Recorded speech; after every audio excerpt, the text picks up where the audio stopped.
No último vídeo começamos Eclesiastes e nesse vídeo vamos terminar Eclesiastes. Eclesiastes capítulos 7 a 12.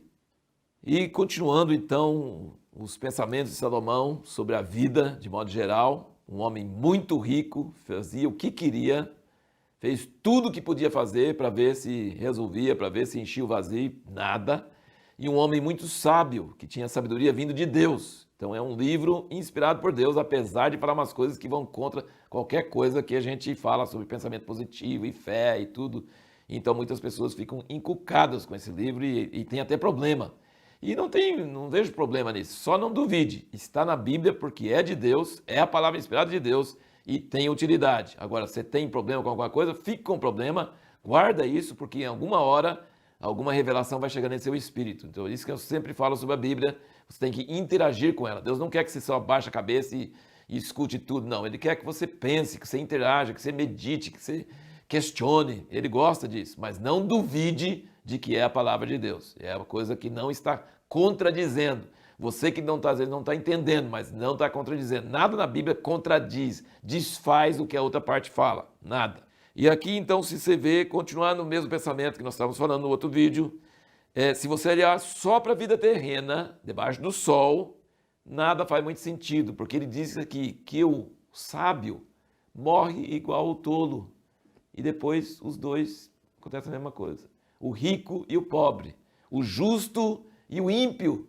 Tem ímpio da época do Hitler, do Holocausto, que viveu até 90 e tantos anos de idade. E tem justo que morre e sofre e não experimenta nada de bom. Então ele fala assim, poxa, então não adianta ser justo, não adianta ser sábio. Se for olhar para a coisa debaixo do sol, em muitos casos não faz muito sentido. Tem pessoa que trabalha a vida toda, morre e os filhos brigam pela herança e aquilo que ele juntou e que ele sofreu e que ele se negou se torna uma maldição para os filhos dele. Então, assim, ele fala muito sobre isso. Então ele mostra que a morte torna tudo vaidade, porque em poucos anos você vai esquecer, você vai ser esquecido, nada que você fez de bom ou de ruim alguém vai lembrar, nem seu nome vão lembrar, você vai ficar no cemitério, numa lápide lá e pronto, acabou. Então assim, a morte faz com que tudo seja nivelado, o justo, o ímpio, o sábio, o tolo, o rico, o pobre. Pessoas dão nome para as ruas, dão nome para não sei o quê, mas no fim ninguém lembra da pessoa, não tem nada a ver. Uma outra coisa dentro desse contexto que ele fala, no capítulo 11, que é bem interessante, ele fala sobre a importância de semear, a importância de correr riscos. Ele fala que a pessoa que fica olhando o tempo, eu acho que não vai chover, então eu não vou plantar não. Essa pessoa nunca vai colher nada. Capítulo 11, versículo 1 fala, lança o seu pão sobre as águas, porque depois de muitos dias o acharás. Reparte com 7, ainda até com 8, porque não sabes que mal haverá sobre a terra. Então ele fala, versículo 4, quem observa o vento não semeará, e o que atenta para as nuvens não cegará. Assim como você não sabe qual o caminho do vento, nem como se formam os ossos no ventre da que está grávida, assim também não sabes das obras de Deus que faz todas as coisas. Pela manhã semeia a sua semente, à tarde não retenha a sua mão, pois tu não sabes qual das duas prosperará, se esta, se aquela, ou se ambas serão igualmente boas. Então assim, é um bom conselho aí, se você não semear, mesmo que você não tenha certeza o que vai acontecer, você nunca vai colher. E muito importante.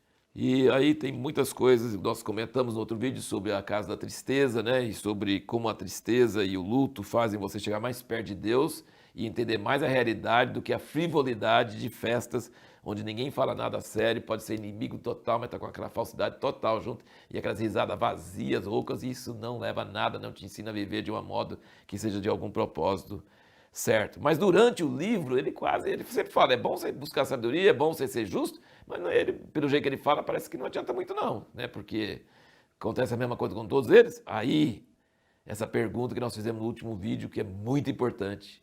Qual é a única coisa debaixo do sol que não é vaidade? E, na verdade, essa única coisa que não é vaidade faz com que as outras coisas também não sejam vaidade.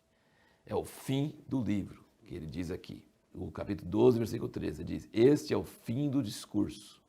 tudo já foi ouvido. Teme a Deus, guarda os seus mandamentos, porque isso é todo o dever do homem, porque Deus há de trazer a juízo toda a obra, e até tudo que está encoberto, quer seja bom, quer seja mal. Ou seja, tudo o que ele falou no livro, que não adianta você ser justo, você vai morrer talvez pior do que o injusto vai viver mais anos, e os dois vão ser esquecidos, então tudo é vaidade, tanto faz como tanto vê. Não, não, não. Depois da morte, tudo o que foi feito vai ser levado a juízo. Nada some, nada desaparece. Desaparece para a humanidade. A humanidade esquece até seu nome. Seus netos, tataranetos, talvez nem sabem seu nome mais. Mas Deus sabe. E no dia da ressurreição vai haver um dia de juízo. E tudo que você fez de ruim, aquele dinheiro que você roubou, aquela traição que você praticou, tudo isso, não, passou, acabou, acabou. Não, acabou não. Está escrito no livro de Deus, ele tem tudo escrito, narradinho, e vai ter consequências eternas. Então, essa vida aqui, debaixo do sol, não é vaidade. É o segredo que ele reserva para o fim do livro. Para o fim do livro, ele diz, Deus vai trazer a juízo, o bom e o mal. Quer dizer, não, tem diferença entre o ímpio e o justo. Tem diferença entre o sábio e o tolo.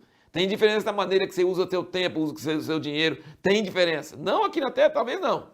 Mas na vida eterna, tem toda a diferença. Isso muda tudo.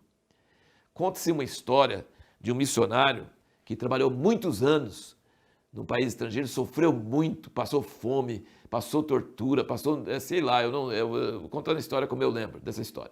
Sei que ele sofreu muito.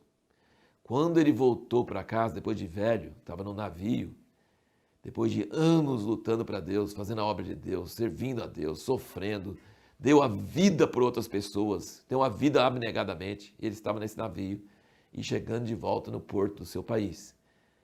E quando chegou lá no cais estava uma orquestra tocando, mas não era para ele não.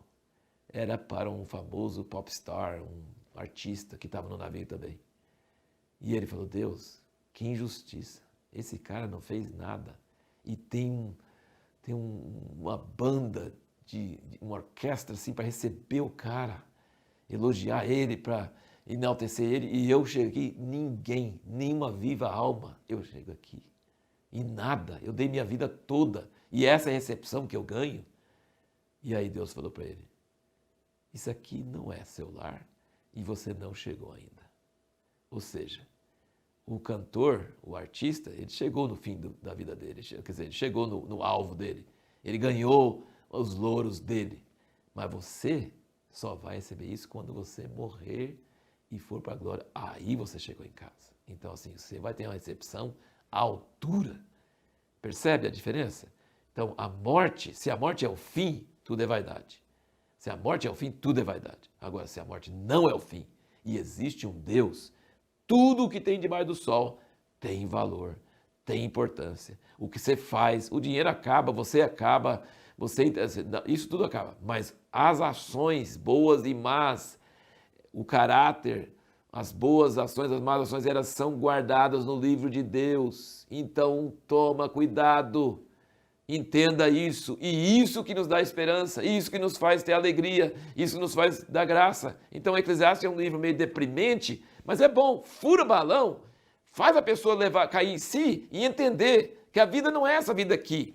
A vida é a vida eterna. E nós devemos viver aqui com o alvo na vida eterna, naquilo que Deus vai fazer, vai nos receber, é aquilo que vai gerar para a nossa vida eterna.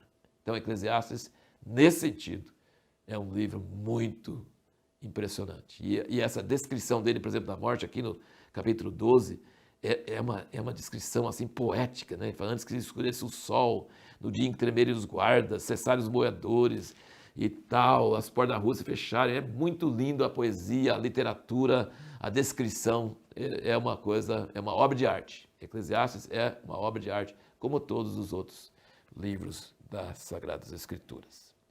E então, terminamos o livro de Eclesiastes. No próximo vídeo vamos começar o livro de Cantares. E qual a pergunta que nós vamos responder no livro de Cantares? O sexo é bom e santo?